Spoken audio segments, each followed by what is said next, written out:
This clip is brought to you by SaveWithConrad.com.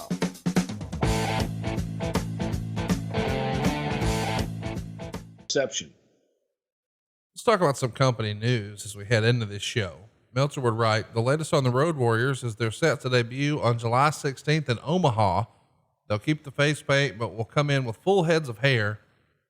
Of course, they'll be called the Legion of Doom, and there will be no Paul Ellering. Their work as heels, building towards a program with Demolition. While you might think it would draw better, Warriors versus Demolition, with Warriors as faces, you know McMahon isn't about to make his babyface creation imitation have to turn heel to feud with the guys he wanted in the first place for the gimmick. We haven't spent a ton of time talking about this, but how big of a deal was it in 90 for the Road Warriors to come in? Did you still think that they were the team of old, or did you start to think by this point, well, they're maybe not as over as they were a few years before? I'm not sure that they were over nearly as much as they were a few years before. And as usual, Dave Meltzer was wrong in his, they're coming in with full heads of hair because he's got the inside scoop. Of course, they didn't do that. And I always do, as you and I have discussed over the years, take exception to even though I wasn't a part of it, the Demolition being an imitation of the Road Warriors. And I think that they were a different presentation, and those that looked at it as an imitation, I guess you could never convince otherwise. And to people that were only exposed to the WWE product and only viewed that, were fans, looked at the Road Warriors as a cheap imitation of Demolition. So there's two sides to that argument. And, it just depends on what side of the fence that you're on. And to me, they were two different tag teams.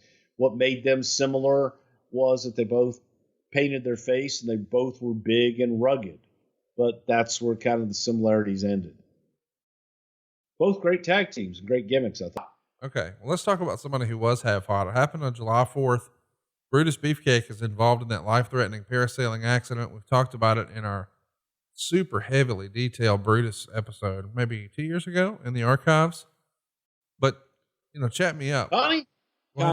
Yes, sir. You realize how long we've been doing this here podcast? 4 years this weekend.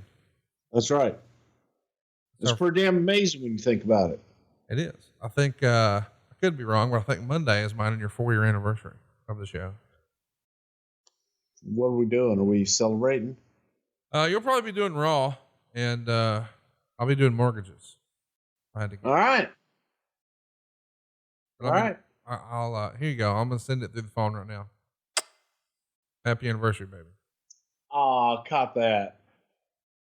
Chat me up. When did you hear about the accident? Little footnote, randomly, Rick Rude's sister rides with him in the ambulance to the hospital. Everything's wrestling.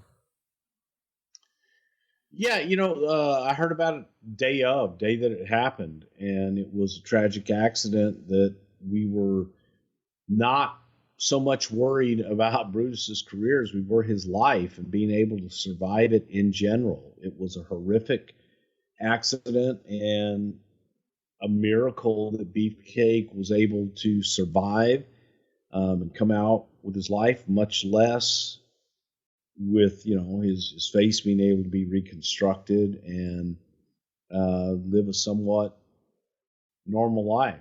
Notice how I said somewhat normal for the beefer? Well, here's the deal. It's quite the story. And we used his book as a reference. Go listen to our episode and check out his book. I highly recommend it, especially with the details of this accident. It's just like a horror movie. Hey, it's Conrad Thompson. Thanks for checking out the podcast here on YouTube. Be sure to hit the subscribe button and the notifications bell so you get a notice anytime we upload some new content. And go save yourself some money right now. If you're in a 30-year loan or you have credit card debt, it's not a matter of if I can save you money. It's a matter of how much. Find out right now for free at SaveWithConrad.com.